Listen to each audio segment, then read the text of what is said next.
ꯁꯪꯒꯣꯝꯁꯦ ꯍꯥꯟꯅ ꯕꯣꯏꯜ ꯇꯧꯒꯗꯕ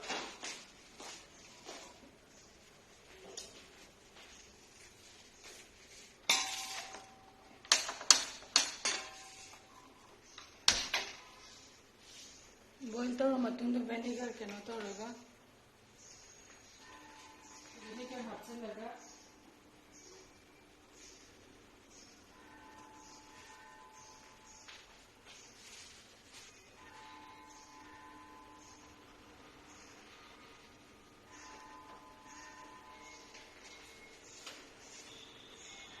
ꯁꯨꯃꯥꯏꯅ ꯁꯅꯥ ꯑꯣꯜꯍꯟꯒꯗꯕ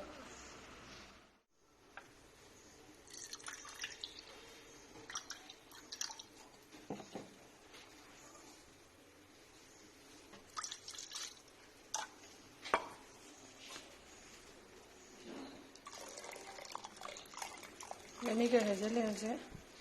ꯁꯪꯒꯣꯝꯁꯦ ꯍꯧꯖꯤꯛ ꯀꯩꯅꯣ ꯇꯧꯔꯛꯑꯅꯤ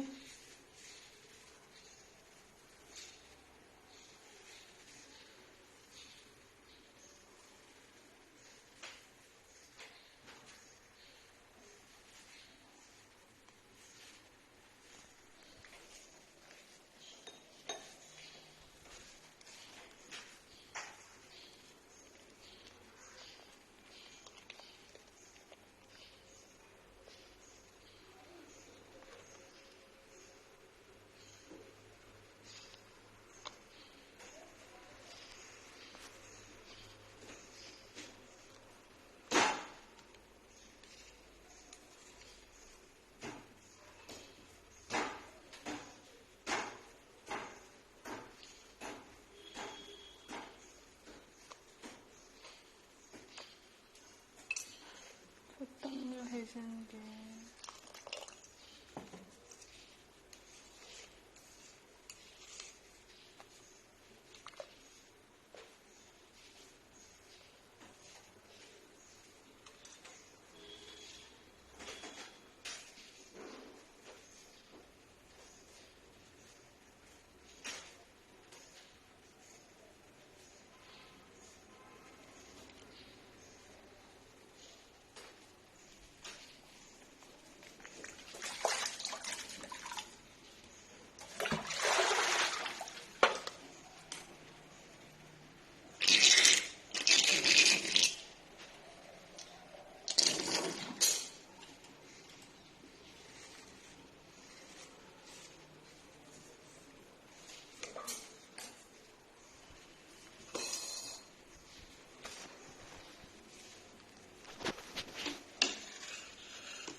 ꯀꯣꯔꯟꯐ꯭ꯂꯣꯔ ꯅꯠꯇ꯭ꯔꯒ ꯃꯣꯏꯗꯥ ꯍꯥꯞꯀꯗꯕ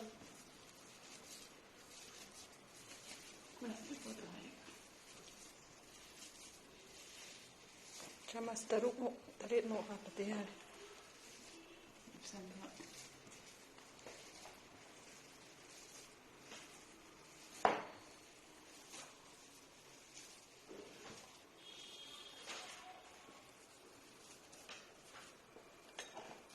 ꯑꯗꯨꯒ ꯕꯦꯀꯤꯡ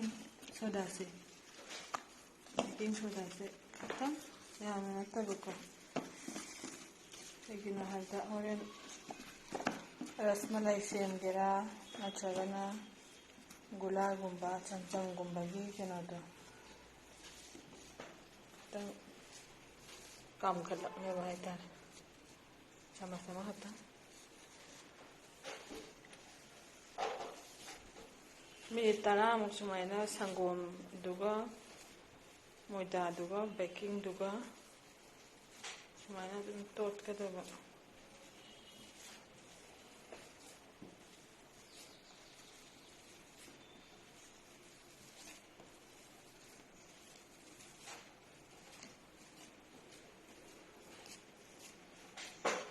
ꯁꯤꯅ ꯀꯟꯅ ꯇꯣꯠꯂꯤꯉꯩꯁꯤꯗ ꯑꯁꯣꯝꯗ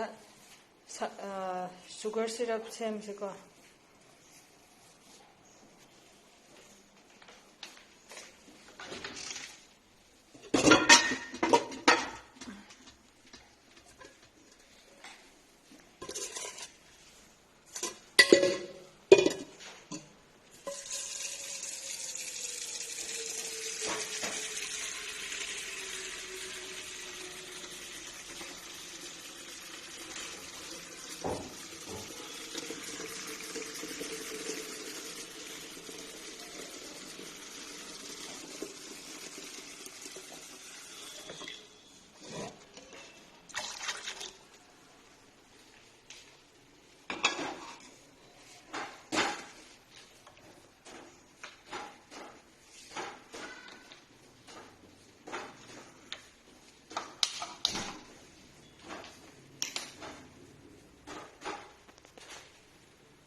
ꯁꯤꯁꯤꯅ ꯑꯃꯨꯛ ꯁꯅꯥꯗꯨ ꯁꯦꯝꯅꯕꯅꯦꯀꯣ ꯑꯩꯈꯣꯏ ꯍꯥꯟꯅꯒꯤꯗꯨꯅ ꯁꯅꯥ ꯁꯦꯝꯈ꯭ꯔꯦꯗꯅ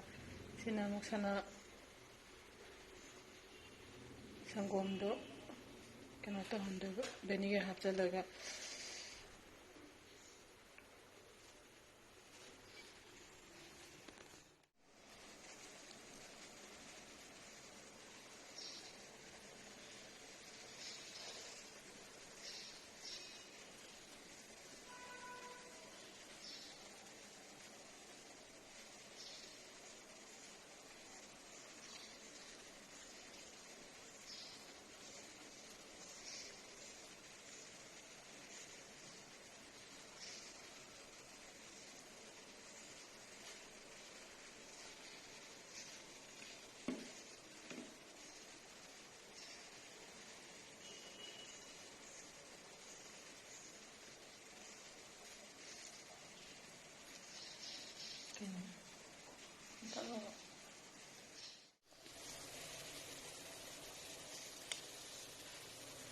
ꯁꯨꯃꯥꯏꯅ ꯁꯧꯍꯟꯒꯗꯕ ꯃꯤꯅꯤꯠ 10 ꯁꯧꯍꯜꯂꯁꯤꯀꯣ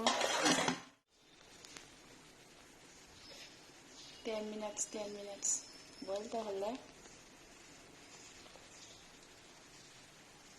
ꯑꯗꯨꯒ ꯃꯊꯪ ꯑꯃꯨꯛ ꯑꯣꯜꯂꯦ ꯁꯥꯏꯠ ꯑꯃ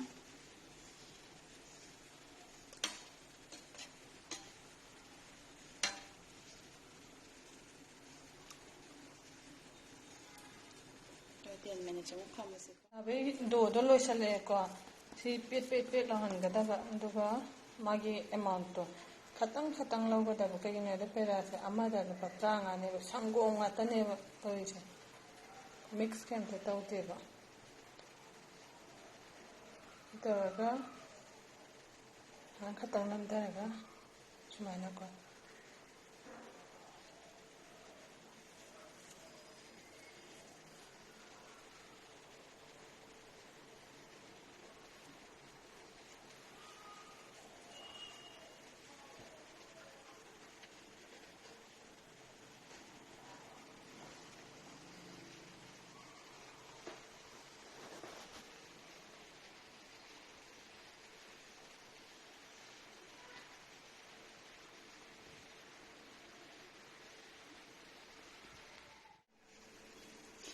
ꯂꯧꯊꯣꯛꯑꯒ ꯅꯦꯛꯈꯥꯏꯔꯅꯤ ꯑꯗꯨꯒ ꯅꯝꯒꯥꯏꯔꯅꯤ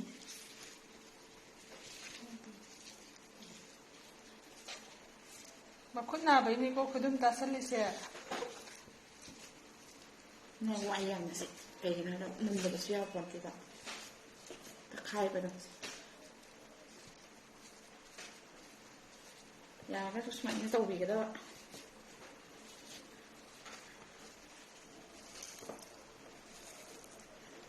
ꯅꯥꯀꯟ ꯅꯥꯀꯟꯗ ꯑꯣꯟꯗꯅ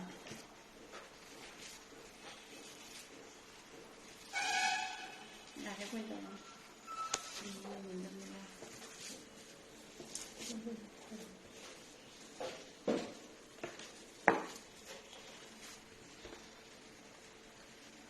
ꯁꯤ ꯇꯧꯔꯒꯅꯦ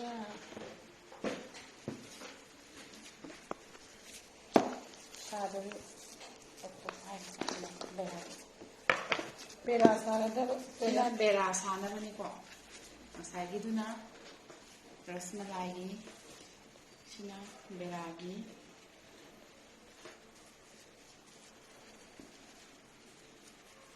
ꯁꯪꯒꯣꯝ ꯄꯥꯎꯗꯔꯁꯦ ꯁꯪꯒꯣꯝ ꯄꯥꯎꯗꯔꯁꯦ ꯆꯥꯃꯁ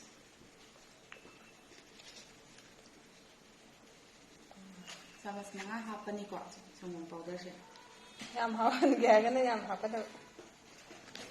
ꯁꯪꯒꯣꯝ ꯍꯥꯞꯄꯤꯒꯦ ꯍꯥꯎꯔꯦ ꯑꯗꯨ ꯇꯥꯔꯦ 3 ꯍꯥꯞꯄꯁꯤ 3 ꯍꯥꯞꯄꯁꯤ ꯑꯗꯨꯒ ꯌꯥꯝꯅ ꯅꯩꯈꯥꯏꯕꯤꯅꯤꯀꯣ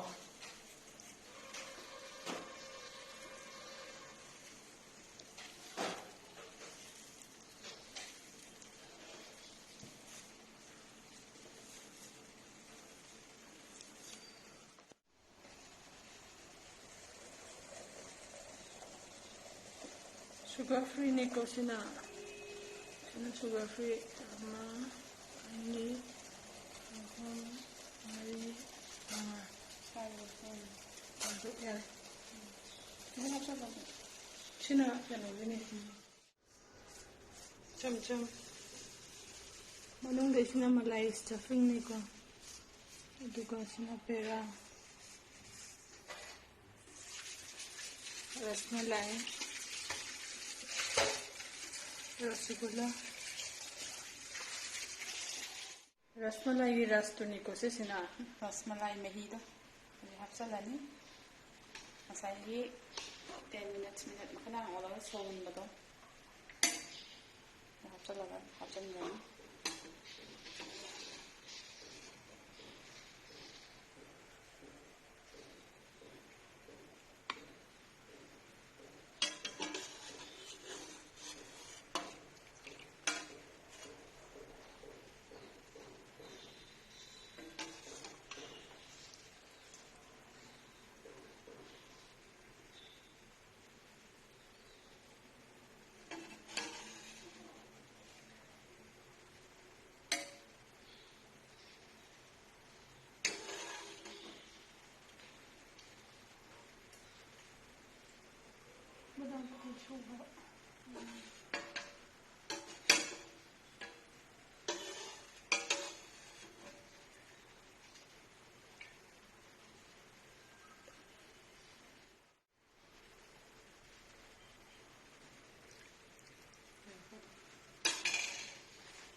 ꯍꯧꯖꯤꯛ ꯏꯂꯥꯏꯆꯤ ꯑꯁꯨꯕ ꯍꯥꯞꯄꯅꯤ ꯃꯊꯛꯇ ꯆꯥꯏꯔꯅꯤ ꯃꯅꯝ ꯅꯨꯡꯁꯤꯅꯕ ꯀꯥꯖꯨ ꯁꯨꯒꯥꯏꯔꯒ ꯍꯥꯞꯄꯅꯤ ꯃꯊꯪꯗ ꯀꯦꯁꯔ ꯑꯃꯨꯛ ꯍꯥꯞꯄꯅꯤ